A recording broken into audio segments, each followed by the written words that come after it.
There's a cool little loophole in physics where with the right weight and the right aerodynamics, you can have an electric vehicle with 1,000 miles of range that never needs to be plugged in. Probably one of the coolest EVs that I've ever seen. It's the one glitch in physics that they don't want you to know about. Let's get started.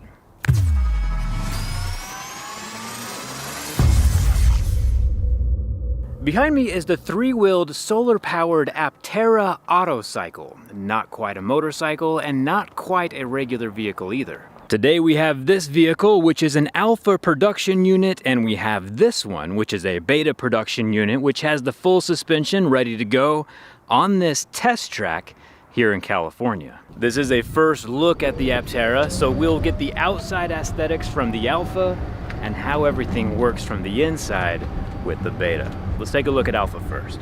The very first thing you'll notice about this car is that it only has 3 wheels, 2 in the front, 1 in the back, and it's also covered in solar panels. The solar panels can provide an additional 40 miles worth of range every single day, which is rather convenient since the average commute for someone here in the USA is only 30 miles. So in reality, you could own a vehicle that never needs to be plugged in ever as long as the sun is shining, which should be good for another few billion years. Even though there are solar panels on the top that allow it to be charged up with the sun, it can be plugged into a regular 110 outlet to get 150 miles of range replenishment overnight, or it can charge up using any DC fast charging network, including Tesla's.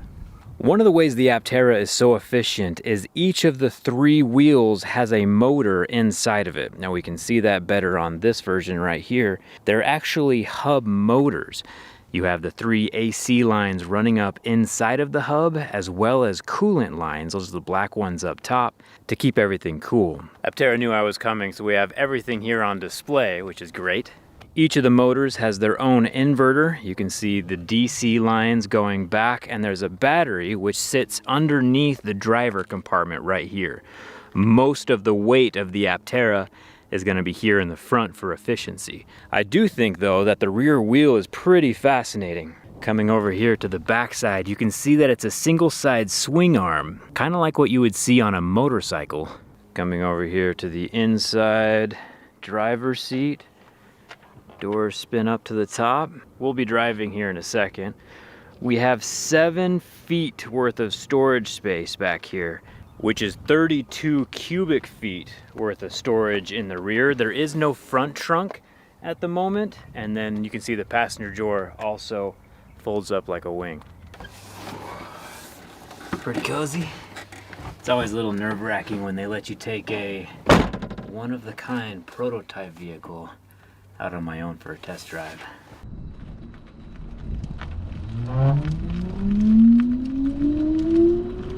This thing feels crazy.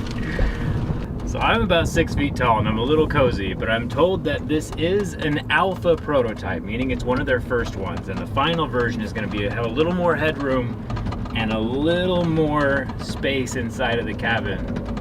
This is a fun little car. You would think that since it only has 3 wheels, it would feel unstable or rocky, but I can't tell the difference between this and a 4-wheel drive car. If we listen to the acceleration, and it's hard to know for sure which of these features will translate into the final production model. This is just a prototype, but it is super fun. Now, as far as the solar panels go, that's probably one of the more interesting aspects of this vehicle, besides the 3 wheels. There are solar panels in here on the dashboard, as well as on the hood, as well as solar panel package that can cover the entire rear hatch thing on the back of the car.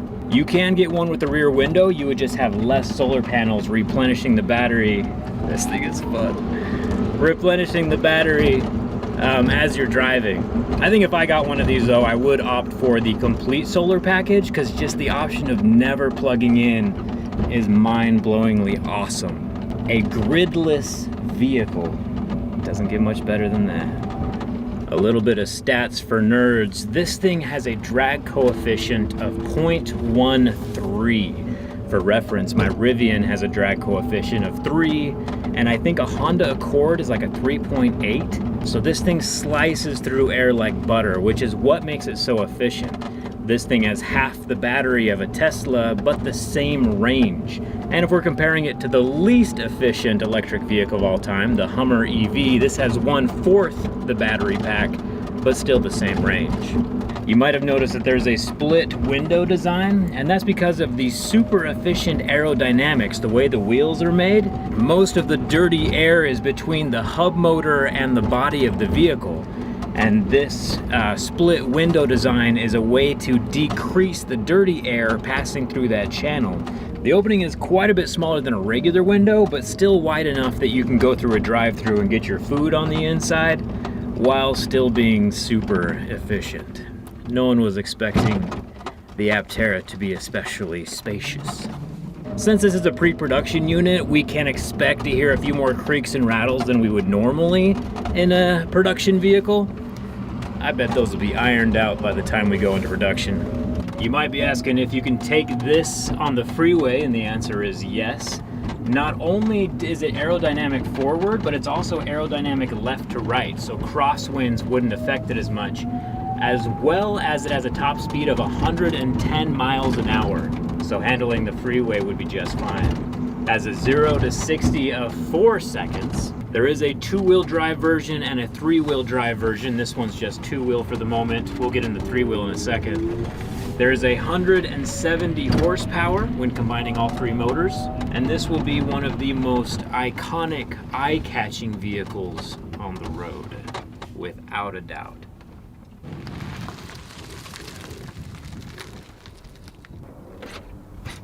Not defying physics, just utilizing physics. I still can't get over how much futuristic UFO vibe this thing has going on. But now that we've had fun in the pre-production alpha, let's move over to the beta, which has the more production-ready suspension and the power. All right, launching. Oh my God. Woo! That was oh, that was cool. Okay, this one is way more fun. And like, I can't get over how stable it is. I thought that having one wheel in the back would make it feel like there was less stability, like it would shake and rock, and but this is incredible. Not like any driving experience I've ever had. Super solid, super grippy, and so much power. This thing weighs like 2,100 pounds, which I'm coming from like a 7,000 pound Rivian. 3 motors, acceleration, motors in every tire. Oh, this is great. One cool thing, I mean, besides that, this is just a blast to drive. So much fun. One really cool thing that Aptera is doing is they're making these easy to repair. Every single component will have a QR code that corresponds with a video on how to replace it, and Aptera will send customers replacement parts directly, which is awesome.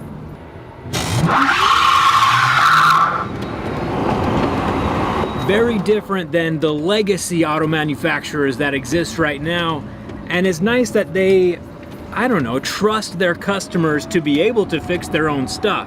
After having built my own electric military Humvee, I'm not gonna say it's easy, but it's much less complicated than, say, like a blown head gasket, where there's thousands of parts that you have to take apart to replace. Here in an electric vehicle, most of the components are modular anyway. So as long as you're not messing directly with copper conductive components, you can replace things on your own. Man, this is fun. Yes. That is amazing. That's pretty amazing.